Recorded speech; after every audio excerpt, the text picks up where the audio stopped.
Bismillahirrahmanirrahim. Assalamualaikum warahmatullahi ta'ala wabarakatuh. Alhamdulillahirabbil alamin wa sallallahu ala sayyidina Muhammadin wa ala alihi wa sahbihi wasallam, amma ba'du. Ada berita gembira bagi orang-orang yang menginginkan keadilan di Indonesia, yaitu datangnya Pak Din Samsudin ya, bukan Samsudin. Maaf nih, lisan saya nih. Pak Din Samsudin itu datang ke Polda Metro dalam rangka menjadi saksi ahli bagi Dr. Tifa. Nah, tentu saja jadi saksi ahli juga bagi kawan-kawannya, yaitu Pak Rismon dan Roy Suryo ya. Sebelum ke sana ya, ada beberapa komentar dan ini sering sekali masuk di komentar saya. Kenapa saya tidak sering atau jarang begitu ya menyebut nama Rismon. Saya juga baru sadar sebetulnya itu. Jadi kalau tidak salah Pak Rismon itu Nasrani ya, agamanya itu Kristen. Itu saya tidak ada masalah sama sekali ya dalam hal ini. Dalam hal ini saya nggak ada masalah sama Wahabi kayak, sama Kristen kayak, sama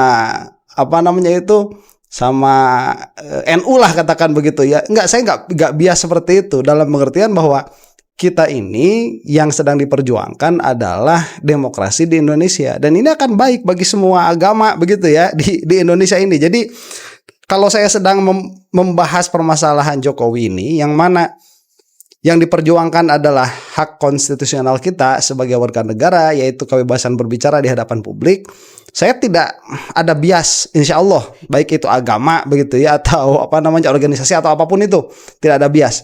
Kalau sedang membicarakan teologi, itu lain lagi ya, kita katakan Nasrani salah, kalau atau Wahabi salah begitu. Itu kalau sedang membicarakan teologi. Kalau sedang membicarakan permasalahan ini, itu tidak ada relevansi sama sekali begitu ya. Jadi mohon maaf kalau selama ini saya jarang menyebut Bang Rismon, karena memang belum ada yang saya kira urgent untuk ditanggapi. Tapi saya pernah bikin video khusus tentang Bang Rismon itu 1 kali ya, kalau tidak salah. Bisa dilihat di playlist. Nah, kita kembali ke sini ya. Jadi Pak Din Samsudin datang tuh, dan bukan hanya Pak Din, tetapi juga LBH Muhammadiyah.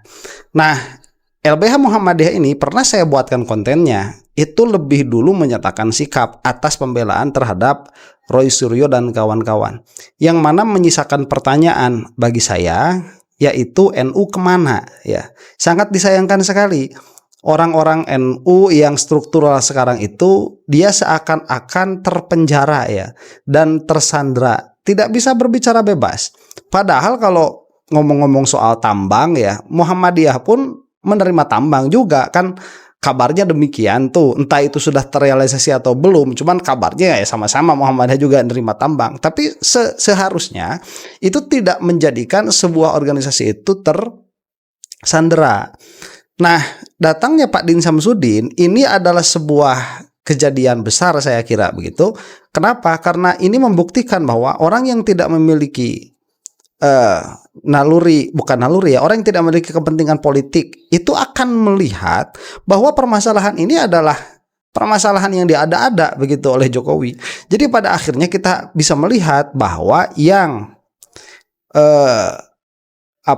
membela Jokowi itu hanya para termulu saja, yang mana saya sampai tidak habis pikir begitu, apa sebetulnya motif mereka tatkala mereka itu membela orang-orang yang jelas-jelas sedang bermain sirkus di Indonesia, Joko Widodo. Jadi tontonan semua orang, yang mana apabila Anda itu insaf ya, adil di dalam melihatnya, itu akan melihat konyol yang dilakukan oleh Jokowi itu dan yang dilakukan oleh para termul. Tetapi ya sekali lagi, orang yang memiliki kepentingan politik yang sama dengan Jokowi, atau misalkan kepentingan duniawiyah lah kita katakan demikian ya, yang sama dengan Jokowi dan konco-koncone begitu, itu ya bakal ke sana larinya jadi termul. Nah, kita akan simak saja dulu sekarang bagaimana datangnya Pak Din Samsudin ini ke Polda Metro Jaya. Dan di sini juga ada Pak Refli Harun dulu ya. Ini beberapa hari ini saya sering membahas Pak Refli Harun nih. Kita saksikan dulu. Datang ke kita adalah Profesor Din Samsudin. Kawan-kawan sudah tahu, beliau selain seorang guru besar, juga pernah menjabat sebagai Ketua Umum PP Muhammadiyah, pimpinan pusat Muhammadiyah. dan MUI, Majelis Ulama Indonesia, datang khusus, wabil khusus untuk Dr. Tifa. Tetapi Alhamdulillah. mudah-mudahan juga nyerempet ada Roy dan Rismond. Apa yang disampaikan beliau? Tadi beliau berjanji akan menyampaikannya setelah pemeriksaan. Dan beliau tidak tanggung-tanggung didampingi oleh LBH Muhammadiyah. Oke. Nah itu.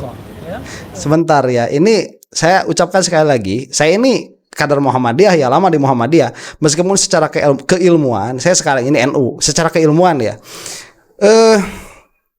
Muhammadiyah itu dia tidak akan bebas membawa nama Muhammadiyah apabila tidak ada restu resmi. Dan saya katakan sekali lagi, ini mengisyaratkan posisi Muhammadiyah di sini jelas organisasinya itu di dalam permasalahan ijazah Jokowi, yang mana seharusnya ini ditiru oleh Nahdlatul Ulama. NU sekarang kok jadi sering ketinggalan begitu ya dalam permasalahan seperti ini. Malah yang jadi soal itu siapa Yakut itu ya malah jadi tersangka. Haji. Terus si Islah Bahrawi juga malah ngebela Yakut, aing malieur. Ini kenapa sih NU tuh kok sekarang jadi begini ya? Mudah-mudahan lah kalau itu sudah diganti, Yahya itu udah diganti jadi lebih pro rakyat lah ya. NU itu organisasi kemasyarakatan yang mudah-mudahan ada di suara masyarakat, jangan seperti sekarang. Nah, jadi ini ya, kalau LBH sudah bawa-bawa nama Muhammadiyah itu, LBH Muhammadiyah itu posisi organisasi jelas ya, cuman memang tidak eksplisit saja posisi organisasinya. Nah, dan Pak Din Samsudin ini setahu saya beliau itu tidak terafiliasi terhadap satu partai politik apapun, dan beliau itu entah ya, ini sepengetahuan saya belum pernah ikut kontestasi politik, entah jadi DPR atau jadi bupati misalkan, itu setahu saya ya. Yang mungkin saya salah, yang tahu tolong komentar di bawah kolom ya, di situ yang ada. Kita lanjut dulu nih. Jadi selama proses pemeriksaan, dan memang LBH Muhammadiyah khusus untuk Dr. Tifa itu memang melakukan asistensi juga. Jadi ada beberapa lawyer dari LBH Muhammadiyah yang mengasistensi Dr. Tifa dalam konteks ini. Karena konon Dr. Tifa juga anak didik Muhammadiyah, alumni dari Muhammadiyah, yang pernah bernyanyi dan lumayan lah suaranya, agak bagus sedikit. Oke, the one dan the only Profesor Din Samsudin. Silakan, Prof. Saya pegangkan bukunya. Mau ditunjukkan. Mau ditunjukkan. Bismillahirrahmanirrahim. Saya datang dengan penuh kesadaran untuk menjadi ahli dalam kasus pentersangkaan Dr.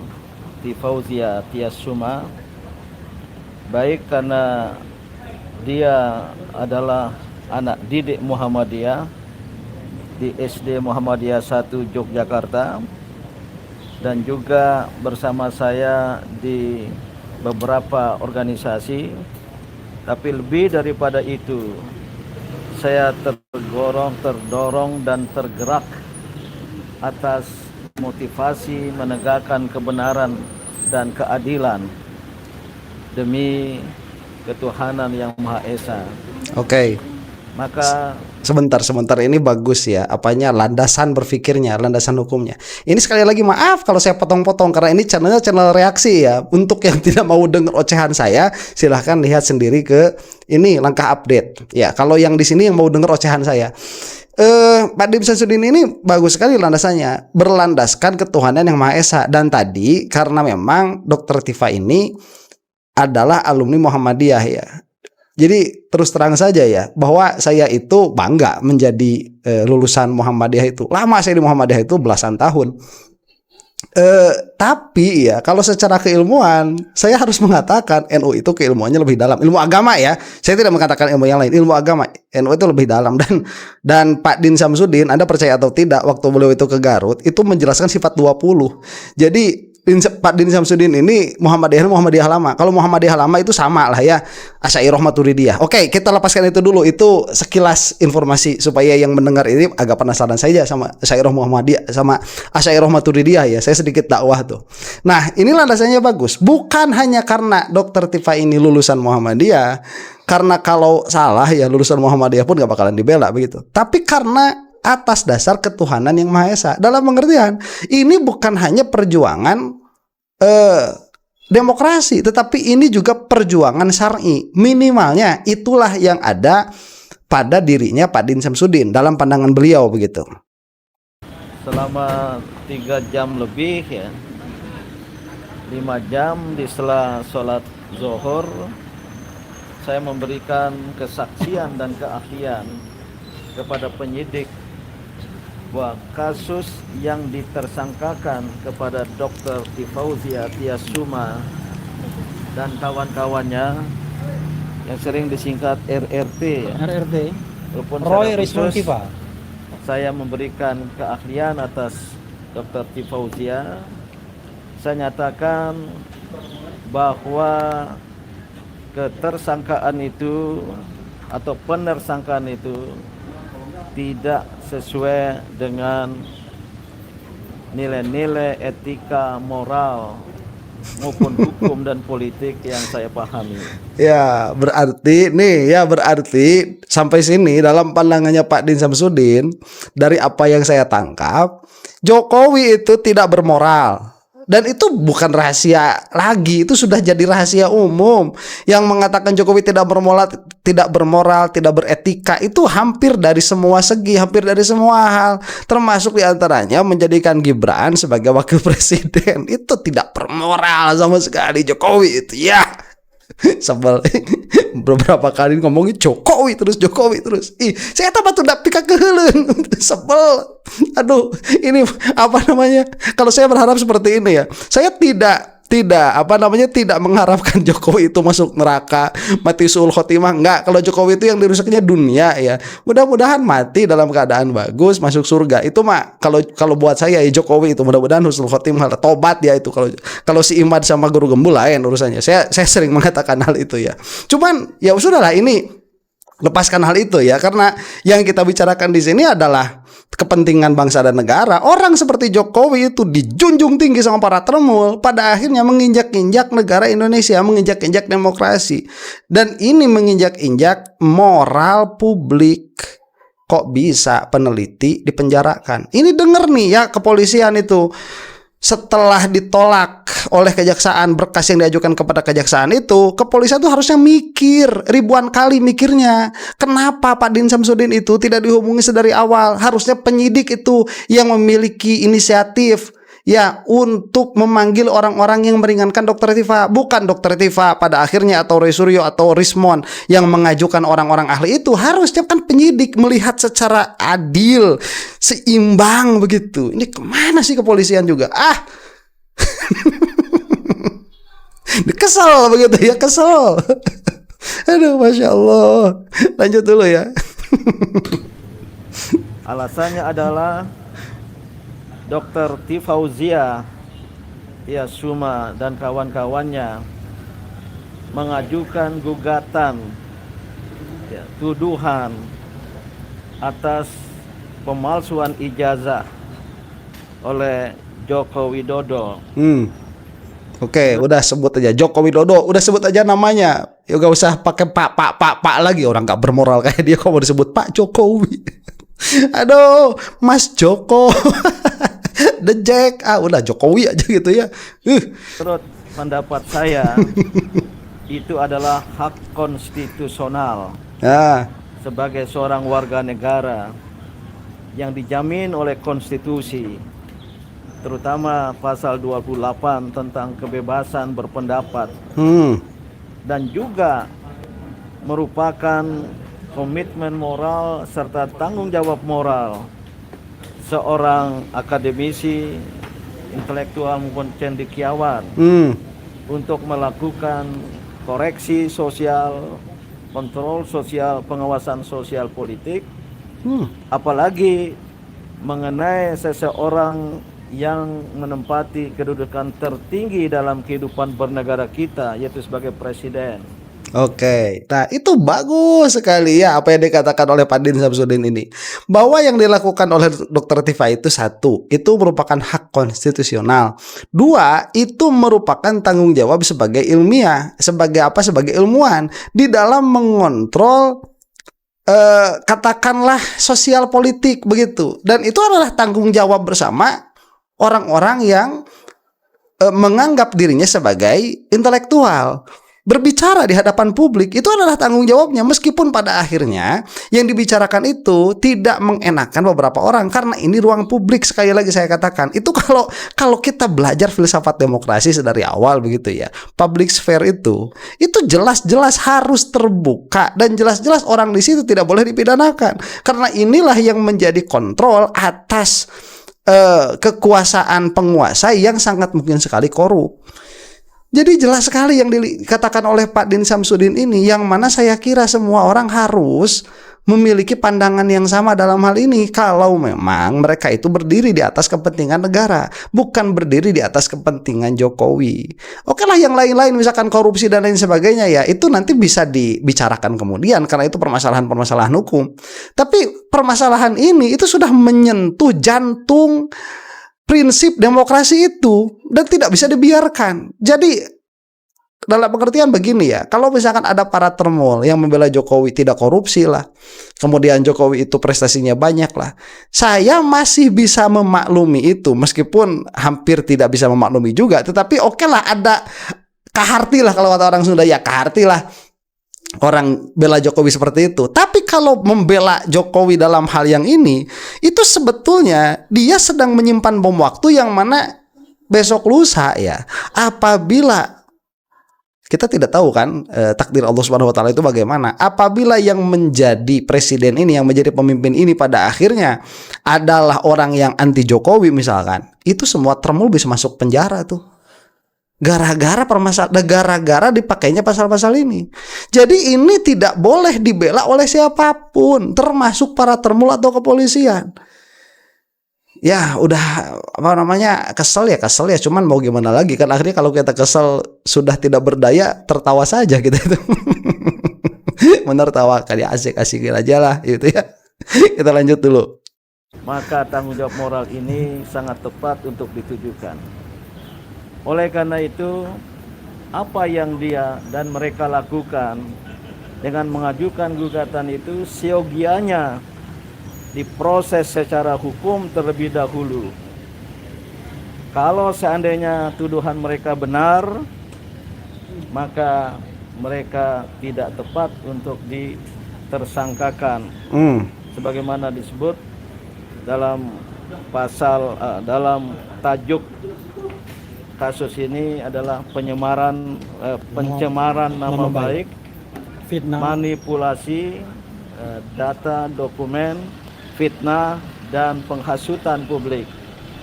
Itu sungguh terlalu logika hukum, etika dan moral. Kirain mau bilang sungguh terlalu. Ternyata sungguh di luar etika publik dan moral begitu ya. Iya, kita terusin dulu sebentar ya. Maaf saya banyak potong ini. Yang saya pahami, terutama berdasarkan nilai-nilai agama Islam. Maka oleh karena itu, menjadikan Dr. Fauzia Tiasuma dan kawan-kawannya sebagai tersangka dalam kasus ini adalah bentuk kriminalisasi. Adalah bentuk kriminalisasi yang dalam bahasa agama adalah penzaliman yang sangat ditentang oleh agama. Nah, betul ya, ini bahasa tepat ini. Zolim siapa sih? Jokowi. Bukan hanya Jokowi tuh, kepolisian Polda Metro itu juga zolim juga. Masa kita mau bilang di Polda Metro itu gerombolan orang-orang zolim di sana begitu ya? Kok seperti ini?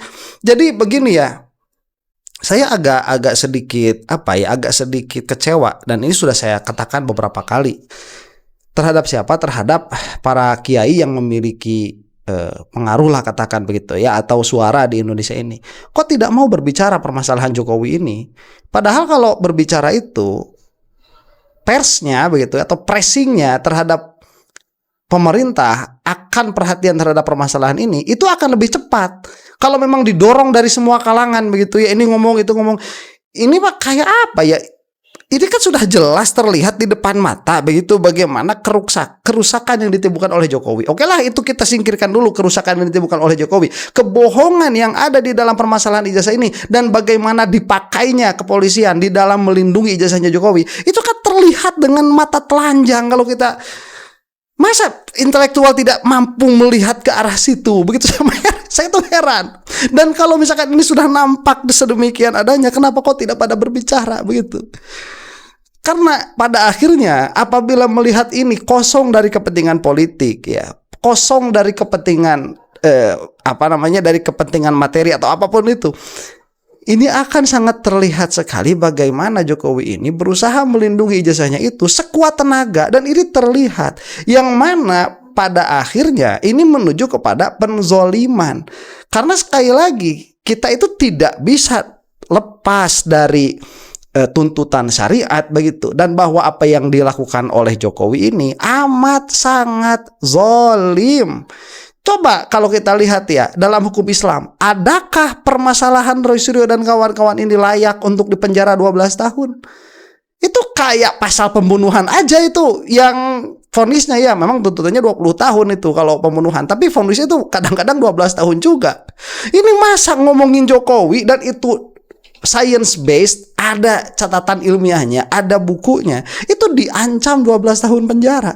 Nih Jokowi itu jelema macam naon gitunya, eta jelema tah lieur aing mah.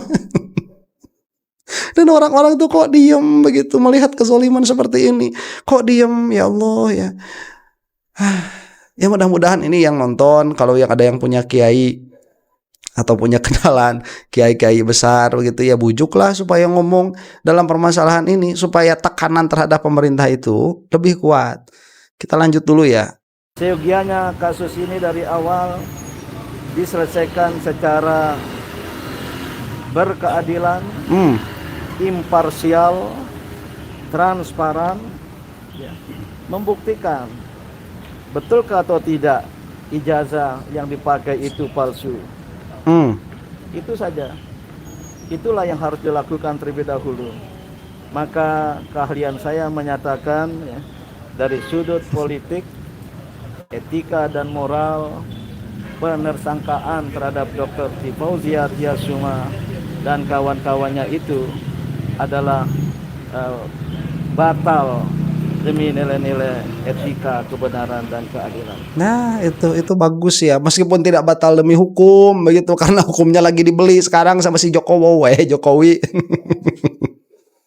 Dan begini, setiap orang yang waras akan mengatakan hal yang sama, bahwa permasalahan ini seharusnya Jokowi itu membuktikan dulu ijazahnya itu asli di persidangan yang layak. Itu seharusnya. Kalau tidak bisa, misalkan karena tidak bisa seperti ke Petun begitu ya, PT UN tidak bisa dibuktikan karena sudah daluarsa dan lain sebagainya, berarti tidak memiliki tidak memiliki standing point ya, tidak memiliki argumen Jokowi itu untuk memenjarakan Roy Suryo dan kawan-kawan. Dan apabila tidak memiliki argumen untuk memenjarakan Roy Suryo dan kawan-kawan, seharusnya kepolisian itu sudah menutup kasus ini kalau mereka itu maunya adil. Lah gimana sekarang? Bukti terhebat lah yang mereka miliki itu perkataan OVA UGM kok, yang mana AI-nya bilang bukan lulusan UGM Jokowi itu. Ayo mau gimana ya? Kemudian tidak usah disebutkan lagi saksi-saksi yang saling bertentangan di sidang CLS itu. Mau gimana? Ini kan sudah jelas. Jadi orang yang waras itu dia tidak akan melihat ada pembelaan pada diri Jokowi itu. Dan kalau Anda ini sayang sama Republik Indonesia ya, tidak mau Indonesia ini diobok-obok, diacak-acak sama orang macam Jokowi demi kebaikan anak cucu kita ya, karena kita sedang berbicara tentang syariat ini, bukan berbicara tentang hakikat, maka kita harus memperjuangkan hal ini. Jangan sampai Roy Suryo dan kawan-kawan itu dipenjarakan. Jangankan dipenjarakan, ditersangkakan pun jangan seharusnya. Itulah yang saya sampaikan tadi, dan saya dengan penuh keikhlasan, kesukarelaan dan kesadaran menjadi ahli dalam bidang ini, dan saya pertanggungjawabkan tidak hanya secara akademik, tapi juga saya pertanggungjawabkan kehadirat Allah Subhanahu wa Ta'ala. Alhamdulillah. Nah itu ini orang-orang yang sadar akhirat itu ya, beginilah berbicaranya orang-orang yang sadar akhirat itu.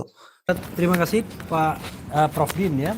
Jadi strong pointnya dari sisi politik, etika, moral tidak pantas Dr. Tifa termasuk juga Roy dan Rismond ditersangkakan, apalagi oleh seorang mantan presiden masih 10 tahun berkuasa.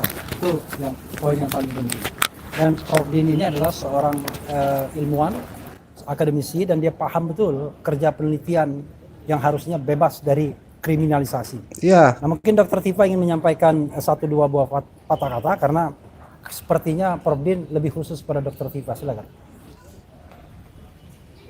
Assalamualaikum warahmatullahi wabarakatuh. Waalaikumsalam warahmatullahi taala Saya wabarakatuh. menyampaikan terima kasih yang sebesar-besarnya kepada Abangga Profesor Din Syamsuddin yang telah berkenan untuk menjadi ahli saya pada hari ini, Kamis 12 Februari 2026. Mengapa saya memohon perkenan beliau, keikhlasan beliau untuk membantu saya dalam kasus ini? Karena Prof. Din ini selain sebagai guru saya, ya, saya ini anak didik beliau, saya juga membantu beliau dalam banyak organisasi. Kemudian juga beliau ini adalah kawan diskusi, mentor yang luar biasa bagi saya untuk menggenapi ilmu saya, terutama dalam sisi neuroscience spiritual behavior yang Pengantar selama buku kurang juga. lebih 10 tahun ini saya tekuni. Dan salah satu bukti dukungan beliau kepada saya adalah beliau ini menjadi pemberi pengantar dari buku kedua saya yang membahas tentang kajian penelitian saya tentang makanan berbasis Al-Quran. Tentu saja karena saya bukan orang yang menekuni Al-Quran, maka saya harus berguru kepada ilmuwan atau beliau yang memang mendalaminya. Jadi seperti itu adalah tradisi atau budaya ilmiah, ya. Seseorang bisa memberikan opini atau pendapat kalau memang yang bersangkutan itu memiliki ilmunya. Oleh karena itu maka pada kasus kajian ijazah palsu Joko Widodo ini, maka saya menggunakan ilmu saya, terutama dari sisi epidemiologi perilaku, neuroscience behavior. Ya. Di situ. Jadi saya tidak beranjak Sebentar, dan ini kan bukan hanya ilmu yang katakanlah dia itu hanya dimiliki oleh Dr. Tifa, kan tidak. Yang mana kalau Jokowi itu tidak menerima atas hasil kajiannya Dr. Tifa, kan tinggal minta saran kepada ahli yang lain. Cuman kan sayangnya begitu, ahli yang ada pun Pak Zainal kemarin, Profesor Zainal, itu pun jadi ahlinya Dr. Tifa yang membela Dr. Tifa di kepolisian. Itu kan permasalahannya. Jadi orang yang ilmuwan, benar-benar ilmuwan itu menyudutkan Jokowi sesudut-sudutnya. Mau gimana, ya sudah terpojok itu kan kalau ditinju itu sudah ada di ring sebelah kanan begitu ya, di ring warna biru, itu tinggal di uppercut, ya terus udah habis Jokowi itu sebetulnya sudah habis secara keilmuan, secara kalau secara politik masih ada. Entah apa kekuatan Jokowi, saya juga tidak tahu. Atau saya mau pura-pura tidak tahu saja begitu ya. Karena masalah nanti kalau disebutin. Nanti aja lah itu kalau ada isunya tersendiri begitu. Itu sudah terpojok tuh di blue corner ya, di pojokan biru. Itu tinggal di uppercut jab itu kena hook sekali, ya tumbang. Apanya yang hebat dari Jokowi itu pada akhirnya sekarang? Kalau bukan para termuling itu juga yang pikirannya sengklek. Kalau tidak di PSI begitu ya, pasti ada kekerabatan, ada kekeluargaan begitu, atau sama-sama sengkleknya dalam pikiran-pikirannya itu. Ya itulah pada akhirnya yang terlihat. Dan saya menjadi penasaran saja begini. Ini kan Pak Din Syamsuddin sudah datang ya. Beliau itu bukan orang sembarangan. Kemudian ini didampingi juga oleh lembaga hukum Muhammadiyah. Pertanyaan saya begini. Kalau pada akhirnya ya berkas itu masih diberikan kepada kejaksaan dan status tersangkanya Dr. Tifa dan kawan-kawan ini tidak dicabut, pada akhirnya buat apa pembicaraan Pak Din Syamsuddin ini? Dia anggap apa nanti para ahli ini oleh kepolisian itu ya? Itu yang aneh lah, yang akan kita lihat beberapa minggu ke depan mungkin ya. Demikian, mudah-mudahan kita semua ada dalam maghfirah Allah Subhanahu wa taala. Wallahu taala a'lam bissawab. Assalamualaikum warahmatullahi taala wabarakatuh.